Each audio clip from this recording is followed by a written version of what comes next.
Bonjour à tous et bienvenue dans cette nouvelle vidéo. Alors comme vous le savez, voyager en camping-car, en van ou en fourgon nécessite de s'y connaître sur certaines subtilités. Et aujourd'hui, on va parler entretien. On va voir qu'il faut utiliser des produits spécifiques et non comme à la maison. Donc on rejoint Thibaut qui va nous en dire un petit peu plus. Salut Thibaut. Salut Marie.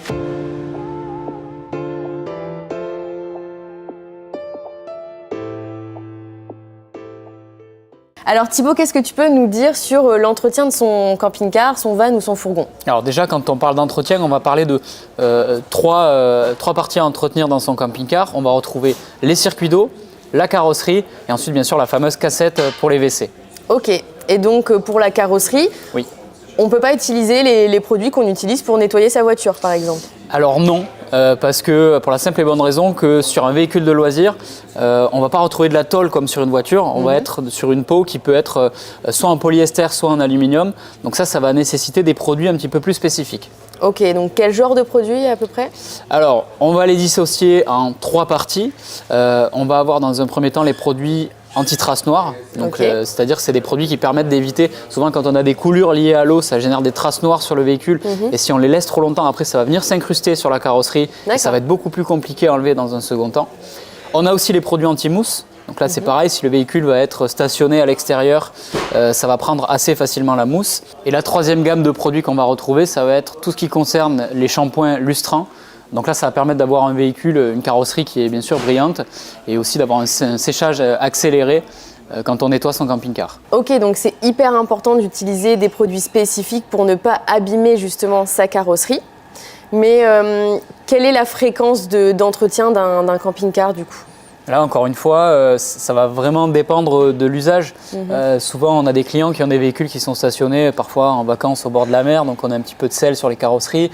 Ça peut être sous des arbres, sous des pins notamment, avec un petit peu de résine. Donc là, il faut essayer de nettoyer, j'ai envie de dire peut-être avant et après sa sortie le véhicule pour éviter d'avoir des traces qui s'incrustent sur la carrosserie. Et pour ça, justement, on retrouve dans les magasins toute une gamme à la fois des produits d'entretien, comme on vient de dire, mais aussi pour nettoyer. Là, en l'occurrence, on a des balais qui peuvent se déplier jusqu'à 2,50 m et qui permettent vraiment d'aller gratter au maximum le véhicule pour enlever tout ça. Donc justement, partie 2, on va parler maintenant des circuits d'eau et de son entretien. Thibaut, qu'est-ce que tu peux nous dire là-dessus? Alors, c'est très important de parler de l'entretien de son circuit d'eau. C'est vrai que nous, on a l'habitude d'une utilisation un petit peu comme à la maison où on ne se soucie pas de la qualité de l'eau. Dans un véhicule de loisir, on a de l'eau qui va être stagnante. Et si, en l'occurrence, le réservoir est sale ou il y a des bactéries, on ne va pas spécialement le voir, on ne peut pas le toucher. Donc, c'est très important de bien l'entretenir. Donc, pour ça, il y a toute une gamme de produits qui nous permettent d'entretenir le circuit d'eau. Effectivement, une eau stagnante, ça peut amener quand même pas mal de bactéries. Et je crois savoir qu'il y a deux types de réservoirs, c'est ça? Exactement. Donc là, tu vas retrouver dans ton véhicule de loisir le réservoir d'eau propre et le réservoir d'eau grise. Le plus important, clairement, c'est le réservoir d'eau propre, parce que c'est l'eau qu'on va utiliser, alors pas pour boire, on ne la boit pas l'eau du réservoir, mais c'est l'eau qu'on va utiliser pour se laver, pour faire sa vaisselle, donc c'est ce réservoir qu'il faut entretenir le plus possible. Donc soit on a des produits qui vont permettre de nettoyer tout simplement le réservoir ou de faire un entretien régulier, mais on va aussi retrouver toute une gamme de produits qui là par contre permettent de transformer l'eau de ce réservoir pour la rendre propre à la consommation. D'accord. Là, par exemple, on a un exemple parfait. Le produit qu'on retrouve ici, donc c'est tout un système de filtration. Ça, c'est une installation qui est plutôt technique. Donc, on va conseiller de se rendre dans une concession Idilcar, dans un magasin Idilcar accessoires, pour le faire poser. Donc, dans un premier temps, bien sûr, ça permet de rendre l'eau propre à la consommation. Il y a aussi une vraie notion d'autonomie, c'est-à-dire qu'il n'y a pas spécialement besoin du coup d'aller acheter ses bouteilles d'eau, de charger la soute en bouteille d'eau. Avec ce système-là, on va convertir l'eau du réservoir d'eau propre pour la consommation. Donc pour finir un petit peu avec ce sujet sur les réservoirs d'eau propre, on a toute une gamme de produits, il y en a un petit peu pour tous les besoins. C'est-à-dire qu'on va entre guillemets retrouver l'usage classique, donc les gens qui veulent juste venir nettoyer leur réservoir pour que ça soit propre. Ensuite, on a un step au-dessus avec un côté de la filtration pour éviter d'avoir par exemple du sable dans le réservoir. Et après, on a la solution qui est tout en bas où là, on a des clients qui recherchent beaucoup plus l'autonomie, on va dire, et le confort dans le véhicule. Ok, merci Thibaut. Et qu'est-ce que tu peux nous dire maintenant sur le réservoir des eaux usées? Alors pour les eaux usées, c'est un autre débat. Le vrai enjeu, ça va être plus de contrôler les remontées de mauvaises odeurs et la prolifération de bactéries.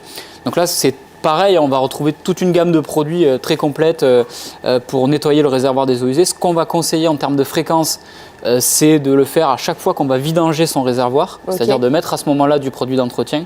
Et donc pour conclure avec ce réservoir d'eau grise ou d'eau usée, il y a un produit qui va exister qui là par contre va être un petit peu plus poussé, un petit peu plus puissant. Là on va vraiment conseiller de l'utiliser une fois par an en début de saison par exemple. Voilà, encore une fois, il faut vraiment se rendre dans un magasin. Si vous avez un problème de mauvaise odeur dans le véhicule, vous allez voir un conseiller, il va vous dire quel produit il faut. Si vous venez d'acheter un véhicule d'occasion, vous voulez faire un nettoyage en profondeur, pareil, là, il y a vraiment des gens en magasin qui sont formés pour ça. Ok. Bon, et vient la tâche la plus glamour de l'entretien, et on n'a pas le choix d'y passer, c'est la cassette AVC. Alors Thibaut, qu'est-ce que tu peux nous dire sur cet entretien? Eh oui, malheureusement, c'est pas ce qu'il y a de plus drôle, mais on est obligé de le faire. Un WC dans un véhicule de loisir, il faut savoir que c'est pas comme à la maison, ça va être constitué d'un réceptacle. Donc le vrai enjeu, ça va être de traiter la matière qu'il y a dans ce réceptacle. Et qu'est-ce que tu as à nous proposer justement comme produit d'entretien? Alors là, pour traiter la matière, on va retrouver le fameux Aquachem, donc sous différentes formes. On va avoir du standard ou du concentré et on va retrouver deux couleurs d'Aquachem.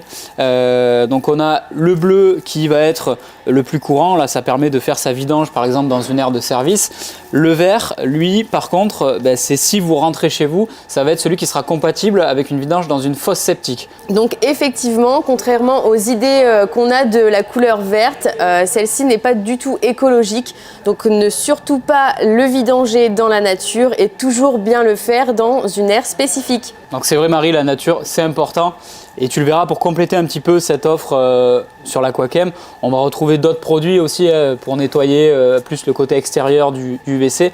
Il est important aussi de parler du papier. Le papier, on ne met pas spécialement le même que celui qu'on utilise à la maison. On a un papier spécial cassette. Tout simplement, il a une particularité, il va se dissoudre un petit peu plus vite au contact de l'eau et de l'Aquachem. Et donc, n'oubliez pas qu'il existe également des kits de rechange de cassettes, ce qui vous permet donc de la changer si elle est trop vieille ou si vous venez d'acquérir un véhicule d'occasion. Donc, ça permet juste de remplacer la cassette au lieu de changer tout le toilette complètement. Tiens, d'ailleurs, Marie, il y a un sujet dont on n'a pas parlé, c'est les toilettes sèches. Ok. Donc ça, petit à petit, c'est en train d'arriver dans le véhicule de loisir. Okay. Donc c'est un petit peu différent. On a des clients qui vont être motivés par le côté écologique du toilette sèche et aussi le côté autonomie. Alors le toilette sèche, tu vois, c'est donc basé sur le principe de la séparation de matière. Donc on a deux réceptacles différents. Un premier réceptacle ici pour l'urine et un deuxième réceptacle pour la matière. Il en existe deux types. Donc soit on va avoir une installation comme ça qui demande d'enlever le WC existant dans le véhicule. Et on a cette deuxième solution juste ici. Donc là, ça vient s'adapter sur le WC existant avec un remplacement de cassette. Ok, donc en effet, on a vraiment plusieurs possibilités. Donc le mieux, c'est de vous rendre en magasin Idylcar Accessoires en fonction de votre projet pour que vous soyez accompagné. Si vous avez apprécié la vidéo, n'hésitez pas à liker, à commenter et à vous abonner.